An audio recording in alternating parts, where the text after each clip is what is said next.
تو ان کے زبان سے اللہ پاک نے کروایا، یا رسول اللہ صلی اللہ علیہ وسلم، میں آپ کی خدمت میں اسلام قبول کرنے کے لیے حاضر ہوں۔ آپ علیہ السلام کا چہرہ خوشی سے تمتما اٹھا، اور آپ علیہ السلام نے والد صاحب کا دایاں ہاتھ اپنے ہاتھ میں لیا اور فرمایا، پڑھو کلمہ شہادت پڑھایا، اشہد ان لا الہ الا اللہ و اشہد ان محمدا عبدہ و رسولہ، اور فرمایا بیٹا اب سے تم مسلمان۔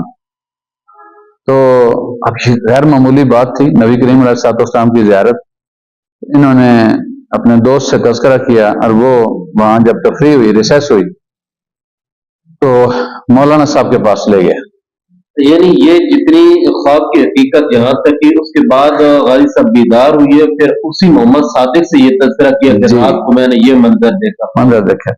تو انہوں نے کہا کہ مولانا صاحب سے آگے ملتے ہیں، مولانا صاحب سے پروفیسر صاحب مدرک صاحب کی جیسا کہ آپ نے پہلے ذکر کیا کہ مولانا عبدالرؤوف صاحب سے ملاقات، تو مولانا عبدالرؤوف صاحب سے ملاقات سے پہلے یعنی غازی صاحب کی طلب تھی جی کہ جو آخرت سکون سے گزرے اور دنیا بھی سکون سے، بالکل، یعنی مولانا عبدالرؤوف صاحب سے پہلے یہ طلب تھی، اور بچے نے جا کے تذکرہ کیا مولانا، ٹھیک ہے، بعد میں ملاقات، یہ بعد میں ملاقات ہوئی۔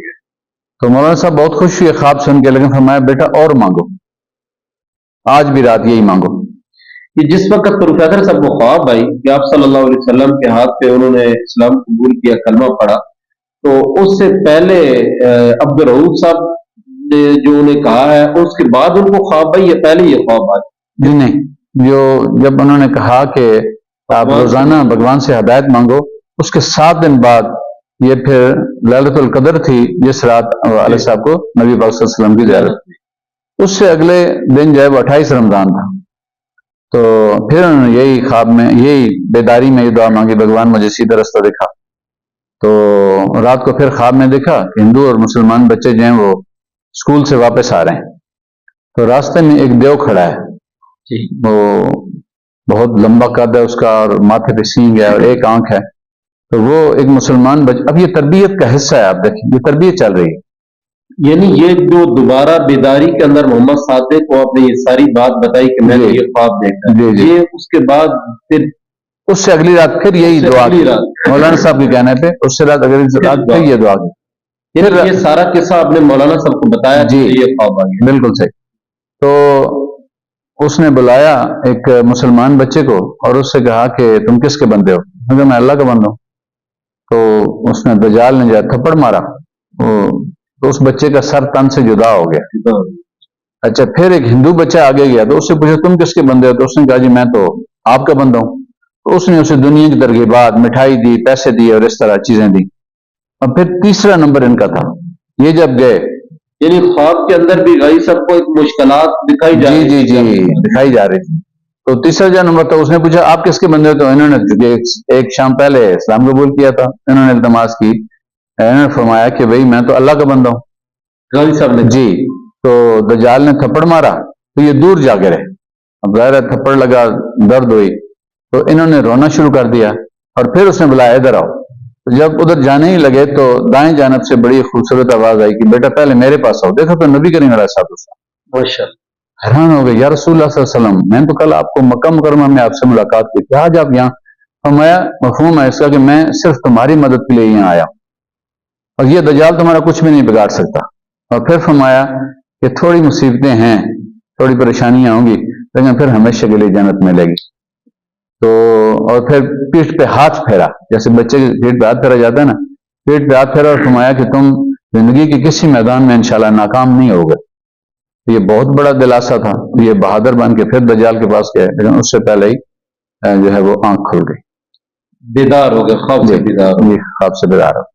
جب یہ دوسرا خواب سنایا گیا مولانا عبدالرؤوف صاحب کو، تو انہوں نے کہا بیٹا اب تم باقاعدہ اسلام قبول کر لو۔ اس طرح یکم محرم الحرام 1938 ہجری 1938 عیسوی میں والد صاحب جو ہیں اس سے پہلے ایک دن گئے مولانا عبدالرؤوف صاحب کے پاس، تو انہوں نے کہا کہ کل جمعے کا دن ہے اور آپ گھر سے تیاری کر کے آنا، اور یہاں جمعے کے دن آپ یہاں ہوں گے سامنے، اب اپنے دونوں خواب سنانا اور پھر باقاعدہ اسلام قبول کر لینا۔ پہلے غازی صاحب نے جس وقت وہ خواب کے اندر آیا، وہ اپنے دوست کے ساتھ گئے، آپ صلی اللہ علیہ وسلم سے ملاقات ہوئی، صحابہ کرام کو دیکھا، اس کے بعد پھر آ کے انہوں نے جو ہے مولانا عبدالرؤوف صاحب کو یہ ساری سنائی، پھر بھی مولانا عبد الرؤف صاحب نے یہ کہا کہ مزید مانگو. جی اس کے بعد جس وقت یہ سارا دوبارہ اپنے خواب سنایا کہ دجال میرے خواب کے اندر آیا، اس نے یہ معاملات کیے، پھر آپ صلی اللہ علیہ وسلم نے مجھے دلاسا دیا، تو پھر مولانا عبد الرؤف صاحب نے کہا کہ آپ باقاعدہ طور پہ ابھی اسلام قبول کر. تو اس کے بعد کی کیا زندگی تھی بھائی صاحب؟ اس میں ایک بھی یہ کہ وہ گھر چھوڑنا بڑا مشکل وقت تھا. 13 سال کی عمر تھی اور تینوں بھائی ان سے چھوٹے تھے. اور والدہ جو ہیں وہ ظاہر ضعیف تھیں، اور آج یہ فیصلہ کرنا تھا گھر چھوڑنے کا. تو ان کا اب دل تھا، بچہ تھے، دل تھا کہ میں اپنی والدہ کے پاؤں کو ہاتھ لگا لوں. معافی مانگ لوں. جی یعنی انہوں نے یہ تہیہ کر لیا تھا کہ اب میرا اس ہندو گھرانے میں جی اب میرا کوئی تعلق نہیں رہے گا.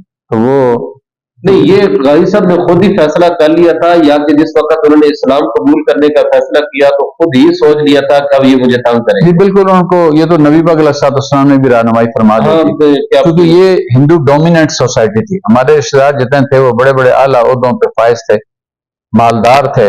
تو یہ تو عبد الرؤف صاحب نے بھی وہاں تذکرہ کیا ہوگا کہ بھئی اب جو ہے انہوں نے سختی کرنی ہے، ہمارے پہ بھی کریں گے، تو اس لیے آپ ڈٹ کے رہنا. تو الحمدللہ وہ پھر ڈٹے رہے. تو یہ والدہ کے پاؤں کو چھوا اور جب ڈون سے نکلے تو ضبط کے سارے بندھن ٹوٹ گئے، رونا شروع کر دیا. ظاہر ہے 4 مارچ 1938 کو صبح سویرے معمول کے مطابق غازی احمد نیند سے بیدار ہوئی ہے، لیکن آج دل کی دھڑکن معمول سے زیادہ تیز ہو گئی. غازی احمد کا دل ڈوب رہا تھا.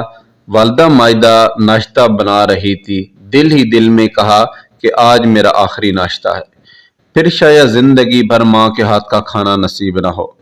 حسرت بھری نگاہیں بار بار ماں کے چہرے کی طرف اٹھاتے، آنسوؤں سے بھری آنکھیں پھر جھکا لیتے. ناشتے میں کھانے کے دوران بہانے بہانے ماں کے قدموں کو پینسل ڈھونڈنے کے بہانے چومتے رہے. میری پیاری ماں، یہ آپ کے اپنے بیٹے سے آخری ملاقات ہو سکتی ہے، پھر کبھی آپ کے پاؤں چھونے کا موقع نہ ملے. مجھے معاف کر دیں. اشارے کے ساتھ ساتھ تینوں چھوٹے بھائیوں موہن لال، ارجن داس اور پریم داس کے سر پر ہاتھ پھیرا، پیار کیا اور خاموشی سے پیارے بھائیوں الوداع کہا. میری ماں، میرے بھائیوں، میں تم سے بہت پیار کرتا ہوں، لیکن میں تم سے ہمیشہ ہمیشہ کے لیے جدا ہو رہا ہوں. شاید پھر تم اور ہم اکٹھے نہ رہ سکیں. تمہاری جدائی کا داغ ہمیشہ میرے دل میں رہے گا. گھر سے نکلتے نکلتے ایک سرسری نظر گھر پر ڈالی اور کہا، اے میرے پیارے گھر، میں نے اپنی الفت کے 13 سال تیرے سائے میں گزارے. آج تجھے الوداع کہہ کر ہمیشہ کے لیے رخصت ہو رہا ہوں.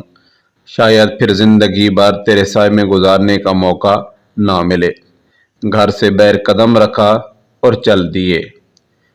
آنکھوں کے سامنے بار بار والدہ مائدہ اور چھوٹے بھائیوں کی تصویریں گردش کر رہی تھی.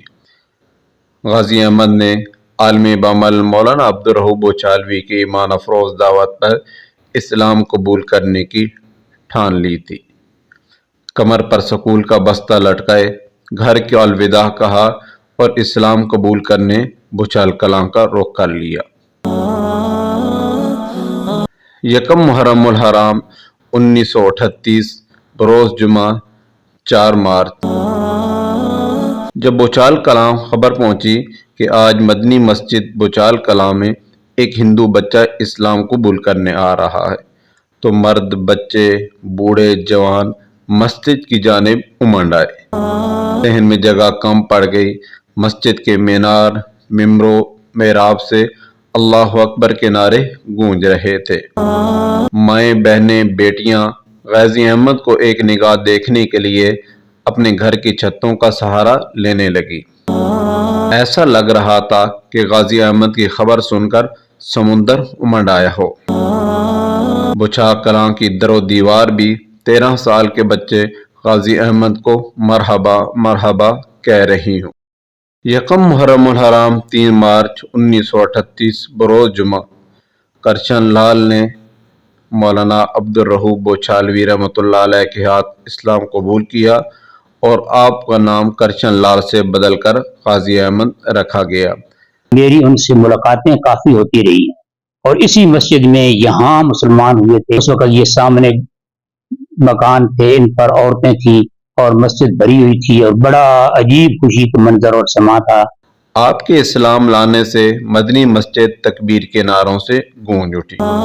کرچن لال سے غازی احمد بننے کی دیر ہی تھی کہ پہلا مقدمہ غازی احمد، مولانا عبدالرؤف بوچھالوی، ہیڈ ماسٹر ملک محمد طفیل کے خلاف بوچھال کلاں چوکی پر درج کر دیا گیا۔